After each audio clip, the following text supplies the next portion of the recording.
Java Leo 電子變速情報大公開，話說今日收到 Java 通知咧，大約喺12月嘅前後咧 ，Leo 電子變速版本咧就會出爐啦。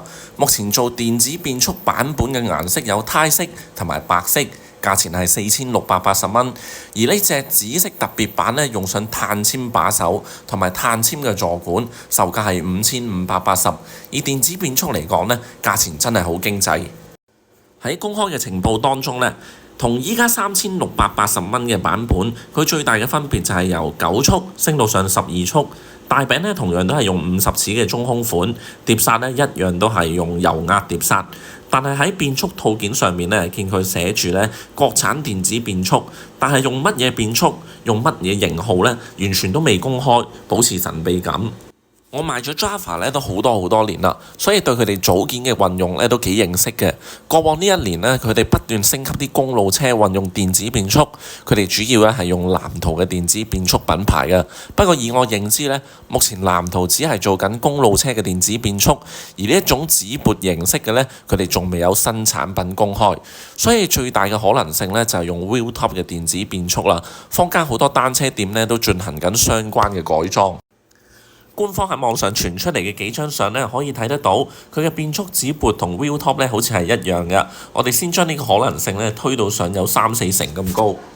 其次咧就係佢嘅電子變速波腳，望真啲咧，佢嘅設計似乎同 OX 又真係有啲分別喎。咁到底係乜嘢型號嘅波腳呢？我即刻拎部 Twitter 出嚟對比下，因為咧 Twitter 咧都係用 Wheeltop 嘅一個電子變速器嘅。咁咧拉近咧望一望，見到啲紋理咧就一目了然啦。咁佢似乎咧就係用 Wheeltop 嘅 EDS-TX 嘅一個波腳嘅。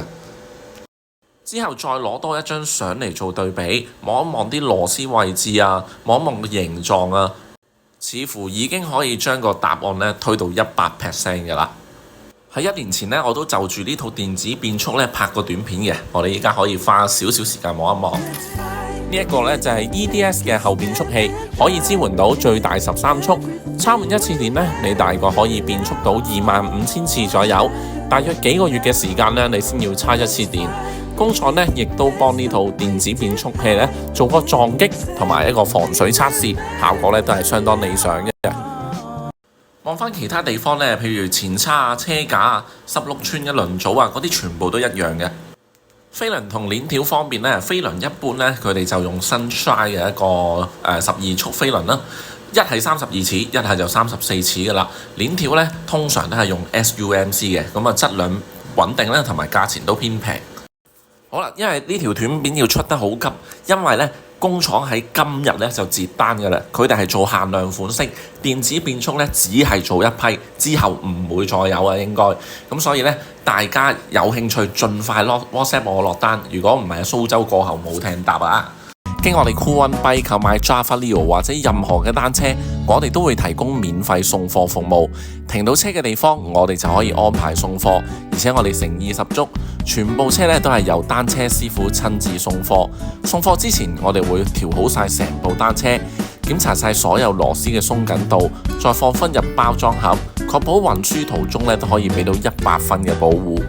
收車嘅時候，你仍然可以有自己拆禮物嘅感覺，保持儀式感。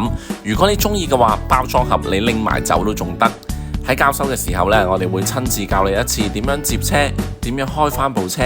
當中一啲注意事項，我哋一定會細心話晒俾你知。你仲可以即場試下接一次部車，我哋會從旁指導你，等你學有所成咧，先俾錢走人嘅。學完點樣接車，你仲可以即場喺附近兜翻幾個圈先。你認為有唔妥或者想調校嘅地方，單車師傅仲可以即場幫你處理，直到你滿意為止，我哋先至離開。單車車架提供品質保養5年，非常多謝咧，短短2-3星期就已經一大班客人揾我哋幫襯。令我最深刻嘅係來自一位菲律賓嘅客人，佢專登同我哋留咗部白灰色，然後再訂機票嚟香港拎車。我哋貼心嘅免費送貨服務當然送埋去酒店門口啦。